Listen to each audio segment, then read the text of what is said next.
4 impactful years. A public affairs forum on the Jonathan administration organized by Office of the Senior Special Assistant to the President on Public Affairs. This is a fact and figures forum to measure the growth in the various sectors of Nigeria's economy under the Jonathan administration from 2011 till date.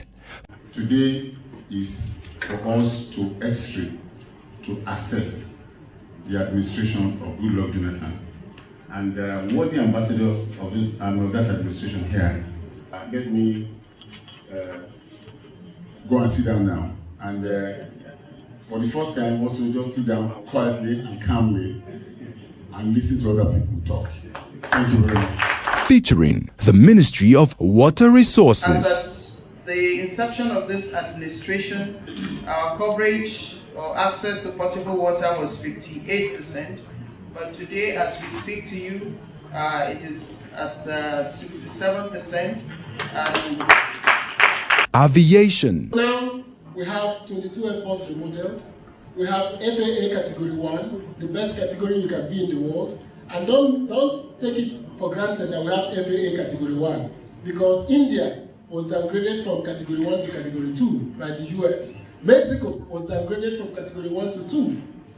So we are not just lucky. It is the product of concerted effort and design effort. Power. By 2009, the generation profile was less than 2,500 megawatts. I'm talking of real time.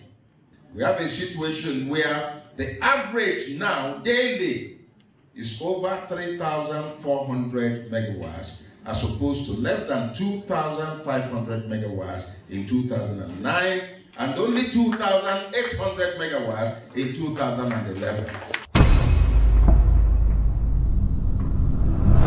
The question we are answering is, where was Nigeria before President Goodluck Ebele Jonathan came on board in 2011, and where is Nigeria now?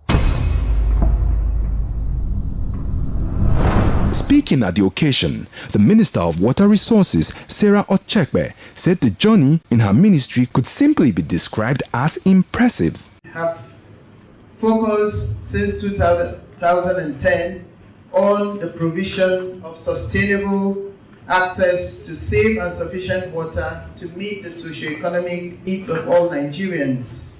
Maintaining that the major aim of the roadmap in the sector was to achieve the Vision 2020 target as set up in the Millennium Development Goals and Africa Water Vision in 2025. She also said the ministry engages in the construction, operation and maintenance of dams nationwide to impound raw water from potable water supply, hydropower, irrigation, fishery development, flood control, tourism and recreation. In the area of irrigation, so much also has been done. Since 2010, a total of 385 formal and informal irrigation projects of various sizes have been embarked upon. 179 of them have been completed. 21 existing irrigation projects have been rehabilitated, and we have 185 new projects that are ongoing. From all of this, we have a total of 397,600 hectares of irrigable land.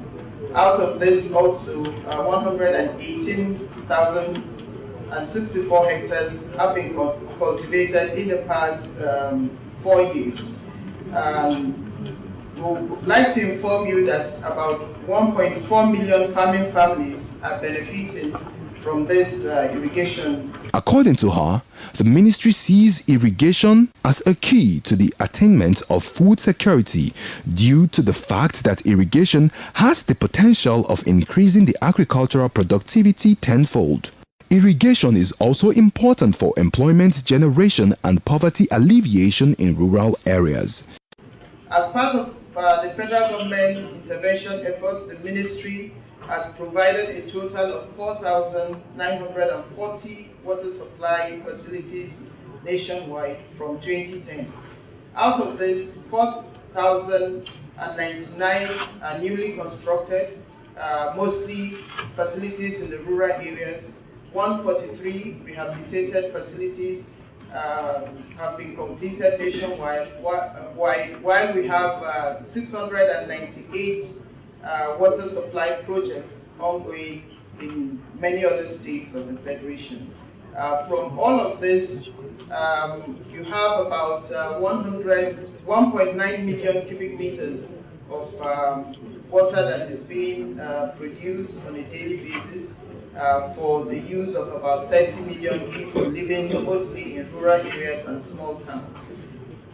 The surface water potential is now 340 billion cubic meters, and the groundwater is 100 billion cubic meters, giving us a total of 440 billion cubic meters as the water resources potential of Nigeria. The ministry, through these irrigation facilities, has supported the nation's food security program with 3,013,296 metric tons of assorted food and cash crops valued at over 45 billion naira, she maintained. Under our river basins, we have 12 river basins. They are also supporting the increase in food security program. Over 3 million metric tons of assorted food crops and cash crops valued at about 45 billion naira have been cultivated within the period. And this is income that goes directly to the farmers.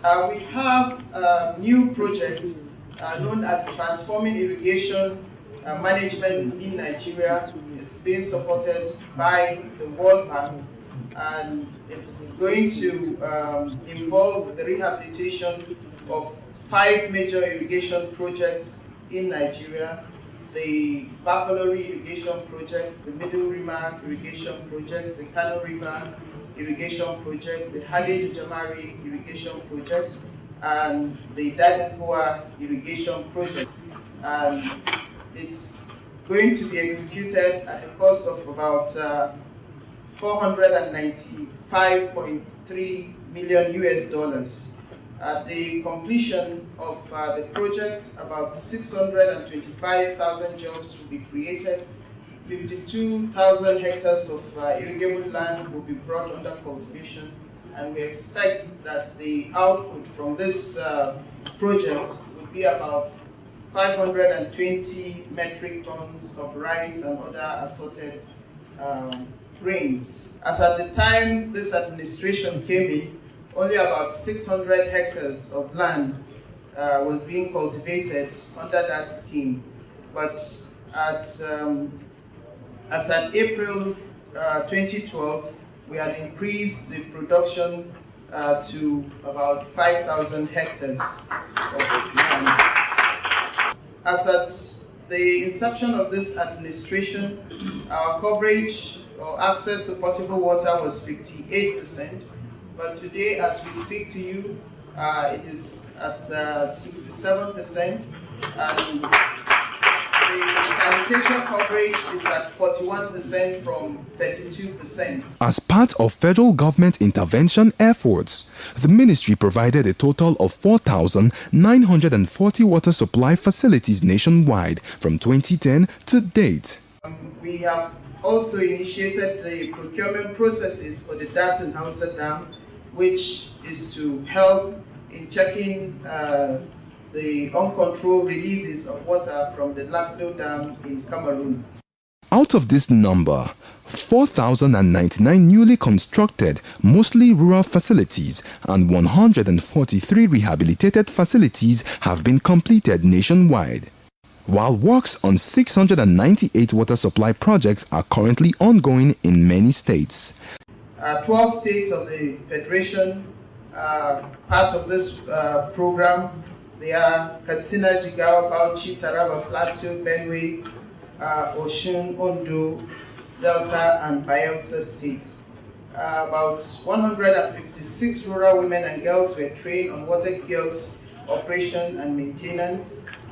287 rural women and girls were trained on community-led total sanitation.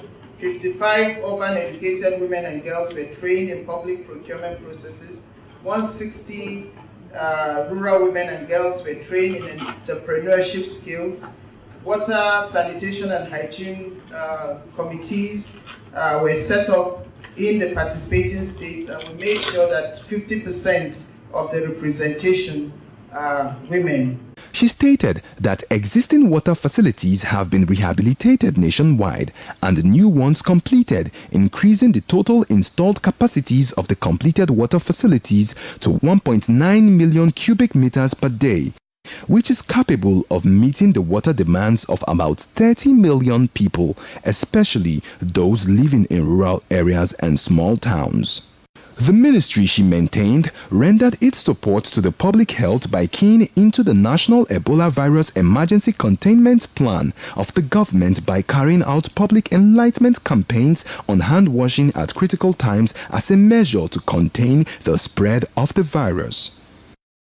I want to report that most of what we have been able to do have come as a result of the very strong political will of Mr. President.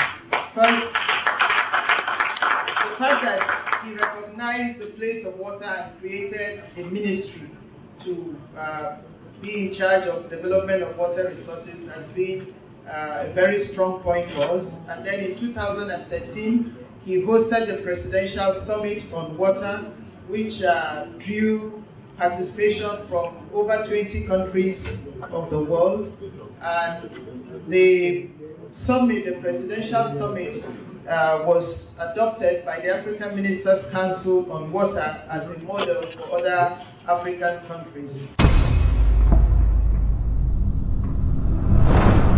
For his part, Minister of Aviation, Osita Chidoka, said the Jonathan administration, recognizing the fact that Nigeria is a hub, considering its location, is making efforts to properly position the sector to contribute significantly to the nation's GDP. We are a natural hub for the aviation industry, meaning that if we pull together, if we aggregate the traffic in Africa, in Central and West Africa, and make Nigeria a place where they will find connections, then we will be transforming Nigeria. Our contribution to GDP by the aviation sector will rise astronomically. The aviation sector in Nigeria currently contributes 0.4% to the GDP. In many countries, the aviation sector contributes about between 15 and 25% contributed by the aviation sector. And this predated the regime of President Goodluck Ebele. Because we never thought about Nigeria and our aviation assets as part of our national assets, what we kept thinking about was aircraft and buildings. We didn't think about it that Dubai, which used to have 10 years ago only about 3 million passengers passing through Dubai, today, last year, Dubai did 53 million passengers, and in the next 4 years, they will overtake London Heathrow as the busiest airport in the world. He said, and I quote, "Every flight that lands in an airport, you pay a fee, and you can imagine how much will be the income to our economy if 10 million passengers pass through our airports daily," he informed. Every airport you pass through the world, you are charged for processing you through that airport. So our responding and creating a new economy around our airports is something that the Jonathan administration had figured out. That most governments before him hadn't quite thought through that our airports can be as big as our national aspiration. What is our national aspiration? We want to be the biggest economy by 2025. By 2020, what's the implication of that? Our economy will be the size of the economy of Brazil. What that means in implication is that our GDP size will be the biggest in Africa, like it is now with the rebased GDP. So now we have 22 airports remodeled. We have FAA Category 1, the best category you can be in the world. And don't take it for granted that we have FAA Category 1, because India was downgraded from Category 1 to Category 2 by the US. Mexico was downgraded from Category 1 to 2. So we are not just lucky, it is the product of concerted effort and design effort. Now, if you take away from the FAA Category 1, you can take it a little further and look at the institutional framework of the aviation sector. This government has been able to not only reform the institutional framework, but we have been able to review the laws of the Nigerian Civil Aviation Authority. 1964 laws of the National NCAT, the College of Technology, Zaria, Aviation Technology, have just been reviewed. Sometimes you wonder, why did everybody forget all about this? It is possible because there is one defining quality of the Jonathan administration. This is the first time we have a president that is not a micromanager, that has empowered people to go back and do their job. So when you don't have time running around the president, you have time to concentrate and look at your sector, at what you bring to the table. Because every sector of the economy is bringing something to the table. Before I came to aviation, I was the Corps Marshal of Federal Road Safety Commission, and I can tell you, in my 7 years as Corps Marshal, and the years before, I had worked in Ministry of Transport, in Ministry of Works. Nigerian roads have never been as they are today. So if you are a minister in the cabinet and you come and you sit down every Wednesday in council and you see memos coming from your colleagues strengthening and expanding the capacity of the Nigerian state, you will have no choice but to go back to your sector and look at what is to be done. Now, what is to be done for us in Nigeria? I told you I'll give you 3 messages. One, the first message I've given you, our aviation sector is not at par with our national aspiration. 2, this government has taken strategic efforts in building up capacity to make Nigeria to harvest the necessary dividends of a great aviation nation. If you look at the aviation sector, one of the key things that happen in the aviation sector is the issue of safety. Safety trumps all in the aviation sector. So, we have FAA Category 1, which stipulates that we are following the checklist on safety. But beyond that, and that is a very important point, beyond that, this government has invested in a weather mapping system. That is, the NIMET, Meteorological Institute, has been reformed and rebranded. It is one of the few government agencies that is ISO 9001 certified. It produces the charts and maps that pilots use every day to fly. Let me tell you, if anybody writes NAMA and requests for landing rights and you don't grant him within 24 hours, the person should consider that as approved. So they should land in Nigeria. And if they land without that power being given, whoever is on duty that day in NAMA will pay for it. Same thing with the fire. So we are changing the focus. And this is because, like I said, the president has empowered the people he has given responsibility to work. I enjoyed that 7 years as Corps Marshal. I was empowered, and this is the ability, this is what we want of democracy. In his presentation, the Minister of Power, Professor Chinedu Nebo, said significant steps have been taken in the last 4 years to improve power supply situation in the country. Mr. President's assessment and statements are very apt. What is he saying here? He met a sector that was almost in total disarray. A sector that had been neglected for so many years. In fact, even with regard to human capacity development, NEPA and PACN combined for all the years, 16 years, did not employ a single electrical or mechanical engineer.